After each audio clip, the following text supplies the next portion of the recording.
Hello guys, welcome to this new video again, and in this tutorial I am going to teach you how you can create this beautiful landing page website. So I am assuming that you don't have any prior experience in CSS, which means the cascading style sheet, which is also used for designing the web page. So I am assuming that you have no prior experience in CSS, so this is going to be complete beginner friendly, and in this video I'm going to teach you all those CSS stuffs, and it will help you later on to create beautiful websites, and you can turn these concepts into your own project ideas. So before I dive into directly coding, I just want to say that maybe I will write some codes that you won't understand, but hopefully I am assuming that you will practice a lot in order to achieve this. So because if you want practice, it's not gonna help you in any way. So make sure to practice this so that you can create your own awesome projects. So let's get started. First of all, I will create here a index.js file. I mean an index.html, and for the style sheet, that is CSS, I am going to create a style.css file so that we will write all our HTML stuffs in this file and the CSS stuffs in this file. So first of all, we will create a boilerplate. I mean generate a boilerplate, and let's open it via the live server, and this will open us. And as you can see, we need to change the first title, so I will write here creative design. So as you can see, our title is working, so we have spelled wrong. So now I will create a header tag, which we will put everything inside of our header, right? And I will give it a class name of header, and in that header I will first create a navbar. So I will write a div, and I'm going to give it a class of navbar container, and inside that we will have the unordered list. So we will get ul, and we want 4 times of li. So as you can see, it helps us to develop our development a lot faster. So I'm going to recommend this UL to use these emmet features, and I'm going to make a anchor tag here, right here.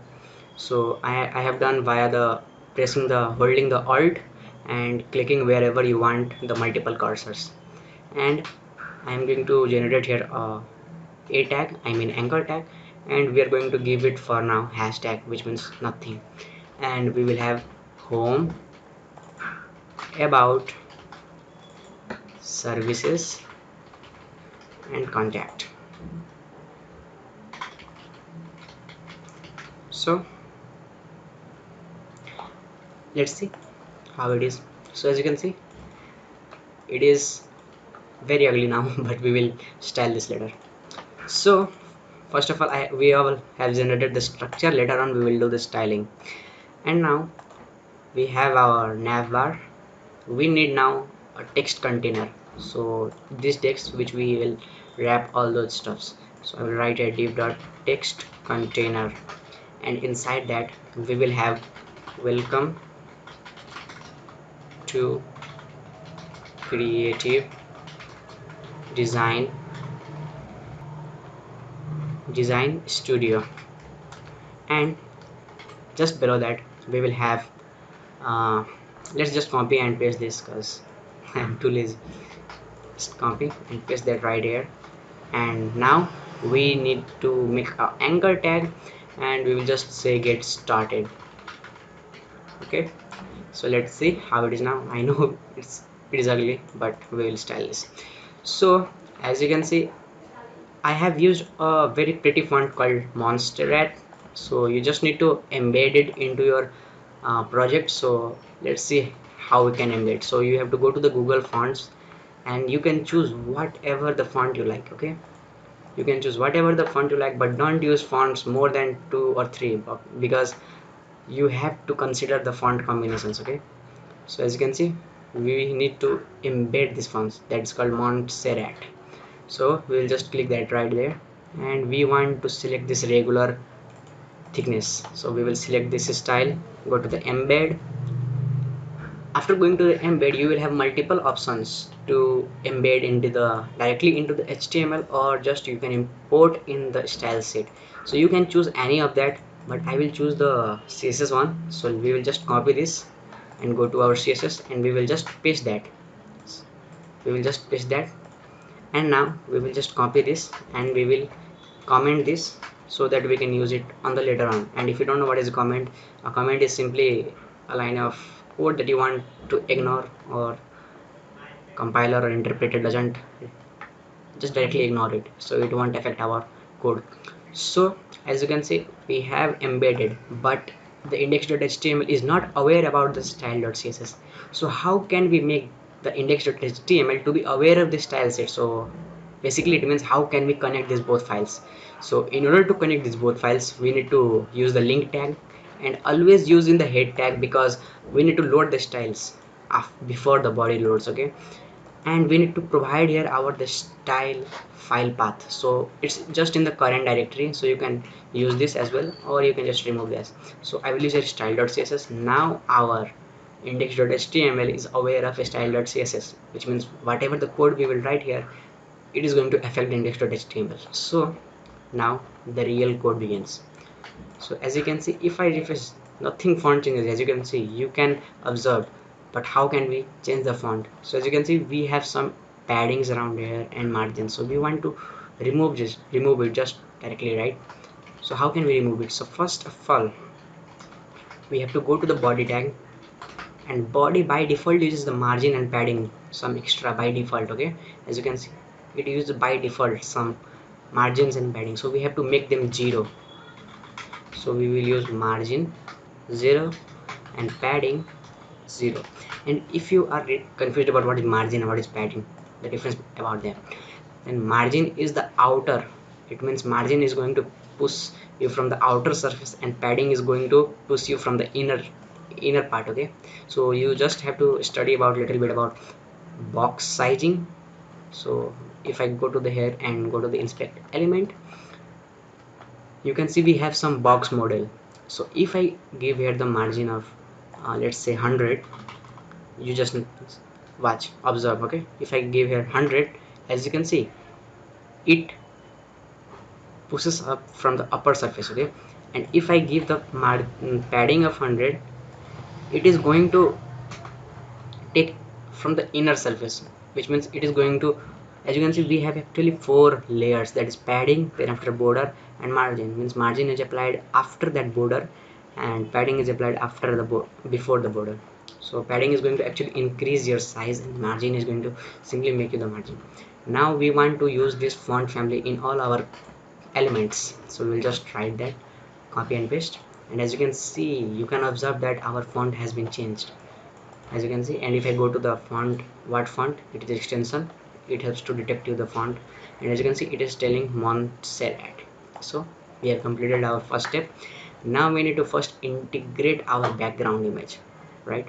So let's just go there, and we have given actually a header of class name. So what is the difference between header, class, and ID? So if you have watched any videos of styling or CSS, you may have watched that we sometimes we use hashtag and sometimes we use dot. So if I give here ID of header, so if I want to access this, I can use this ID also and class also. So if I want to access via its ID, then we will use hashtag and ID name, and we will provide the styling. And if I want to use the via the class name, I will just use here a period. So that is what the difference between ID and the class name, I mean class.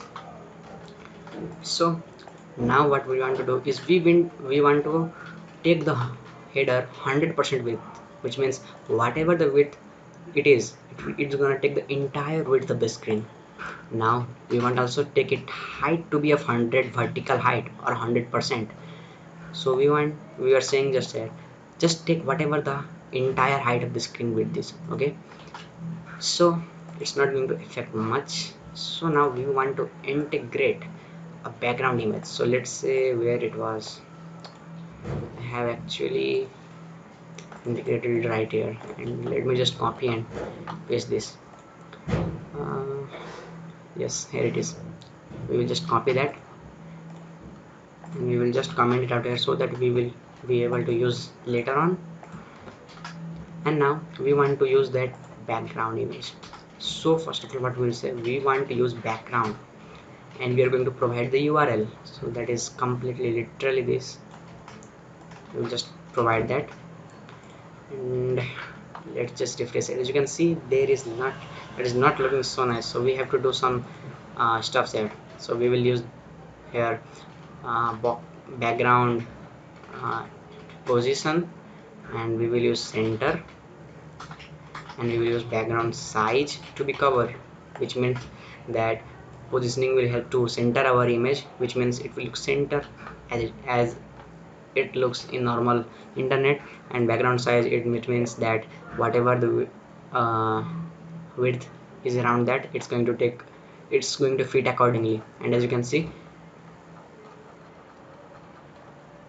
our background image is working. So as you can see, we have some padding or margin around it. So in order to fix it, we have to provide all elements to be of box sizing to be border box. It means we don't want any kind of boxes. So now what we want to do is, we have that header right. Now we want to style this. So we are going to say navbar container is going to take the width of 50 view width. It means whatever the view of the mobile is, or uh, whatever the screen width is, it's going to take up the 50 view width. Now we want to say is, we want margin from top 0. So we don't margin to be auto, which means it is going to center between that. And now we can also write here total view width 100, margin to be auto, and we want some paddings around it. Let's just make it inline block. Okay, for now let's just disable this, and let's go to our UL and make it of display flex. So display flex will help us to build very complex layouts. Display to be a flex. And now if I see, as you can see, we got in one line, and as you can see, we are getting some dot around here, so we want to remove that. So how can we do it? So just copy this and go to our list item, and we will just say list style type to be of none, which means I don't want any type of styling, right?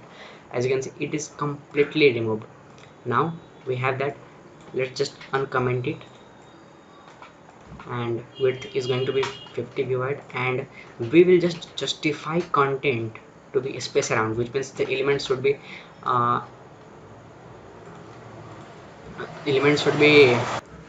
sorry, that was a guy who are riding the bike.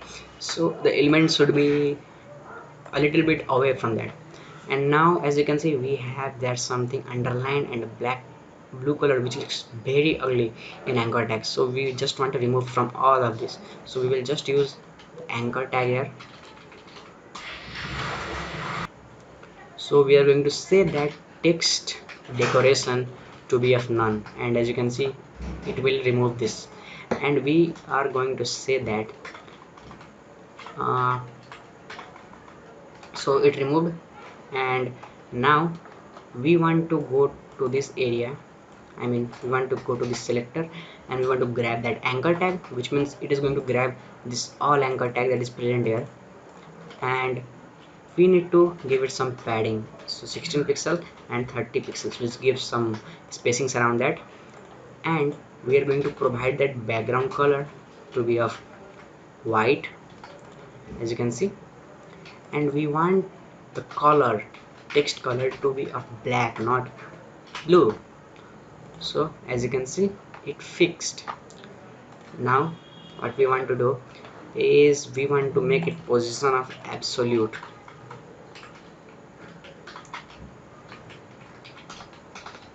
So this will remove this padding. Okay, so now we want to be on center, right? we want to be in center, or let's just give some paddings around it.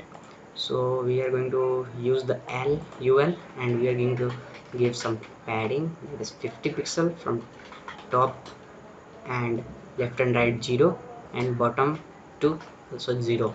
And as you can see, it gave some padding around that. Now we want to make this center, right? We want to make this center, so let's just use margin to be of 10 pixels and auto. So I think it will, so as you can see, it made in the center. And as you can see, if you compare this, the background image looks a little bit darkened. So how can we do that? It is much bright now. So how can we do that? So we are going to use a background property, that is linear gradient. And if you are not aware about what a gradient is or linear gradient is, a gradient is a simply color combination. So if you take a look at the sky, as you can see, it is a gradient. As you can see, the first one is dark and blue, and slowly it goes down, it is become light blue. So this is what a gradient is. So we want something kind of gradient around it, so we will use linear gradient RGBA, which means red, green, blue. And opacity we will give 0 to be red, green to be 0, blue to be of 0, and opacity we will give 0.7. And now we will just copy this, just paste that again, or let's just use 0.5.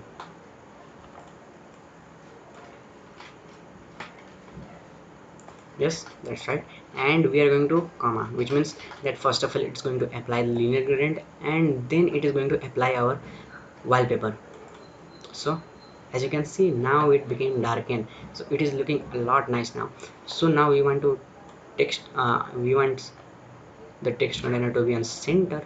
So let's see how we can do that. So first of all, we will just grab this, and we will just go to that text container, and we will say that we want the width to be of 50 view width, okay, and we want you to be margin from the top 40 pixels, and auto will make it in the center. As you can see, it pushes to the center, auto.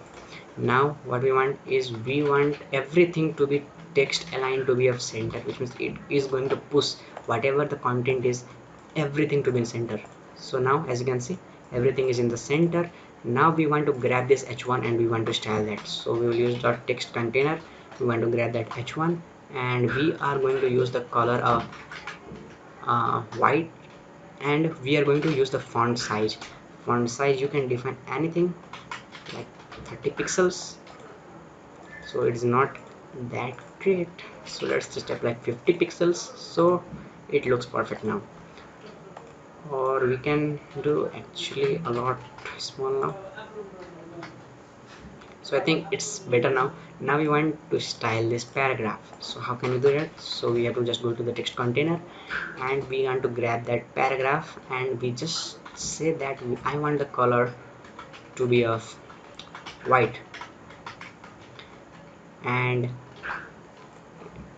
it made it white. Now we want to increase the font size, so I will say font size 2 rem would be perfect. No, so let's just give 24 pixels. As you can see, it is looking a lot nicer now, and we want this to be a little bit bold, so I will use a font weight, and we will give 600, which will make a little bit bold. Now it's done. We want to style this anchor tag, so we will just go follow the same step, and we want to style the anchor tag, and we are going to use padding of 16 pixel and 32 pixels. And as you can see, it takes a lot of space now, and I want you to use the background color of orange, and I will choose some dark background right here, okay. And as you can see, but we want the color to be white, so it looks a lot better now. And we are actually, as you can see, it is a curve, right? It is a curve. So how can we make this curve? So actually we want to curve its border. So I will say that just make the border radius to be of whatever the height is. So actually 16 pixel is going from the top and down. So 16 plus 16, 32. And if I give the property of 35 pixels, it is going to make that. So as you can see, we are curving every 35 pixels from all the direction, so it makes a circle effect. Now we have that, we want this effect. So whenever I move my mouse to this button, it is going to change its background color and the color. So how can we do that? So first of all, this is called a hover effect. So we want this anchor tag to have a hover effect. So in order to give that hover effect, we use semicolon and we use a hover. And after that hover, now we have to give what kind of property we want to give when we hover. So I am going to give the background color of yellow. So I will give this, okay, and we want the color of to be of black, which is also hex code 000. And if I move my cursor, as you can see, it is immediately changing the background colors. So we want some kind of smooth animation, right? So how can we give that? So we have to provide the anchor tag a transition property. So transition property will say that how many seconds, how many time it should take to complete some transitions. So I will say here 2.5 seconds. You need 0.5 seconds to complete this transition. So when I move, it will complete its transition in 0.5 seconds, as you can see. So it is looking a lot better now. Now we want to be its in center, right? So let's just go to the text center, and we don't want any type of margin. We want the position to be absolute, and we are going to push from the top 50%, as you can see, and we are going to push left from the 50%, and we want it to be in complete center of the screen. So how can I do that? So we are going to use a transform property, and it takes translate. Now we want to push the minus 50% from here and minus 50 from the y-axis, which means we are going to push the minus 50% from the x-axis, which will bring this here, and we are going to push minus 50% from the y-axis, which will bring this here, which means it will make the completely in center. So I will give here minus 50% from the x-axis and minus 50% from the y-axis. So as you can see, it is in completely center. So now we want some paddings around it. So how can we do that? So we just go to the paragraph tag, and we will just provide here a padding property, and we want to provide the padding of 20 pixels and 0 from the left and right. And as you can see, we got that. Now we just want to follow one step. How can we change this color, right? So we just want a hover effect, right? So we will just copy this, paste this, and we will use a hover effect. And hover effect, we will tell that just use the background color this and color of white. As you can see, it is taking immediately action. We want some kind of transitions around it. So we want some kind of transitions. So we will just use here a property again, transition, and we want the transition to be completed in just 0.3 seconds. So as you can see, our project has been completed. So it looks totally like this with a lot better effects, right? We made this, and as you can see, it will be complete responsive for the mobile devices, as you can see. But you just need to provide some media queries, and I will bring this tutorial like this. So make sure to give a thumbs up and share this tutorial to your beginner friends who are completely unaware about CSS. And this is much. So thank you, and comment down what kind of other tutorial you want. I will create that.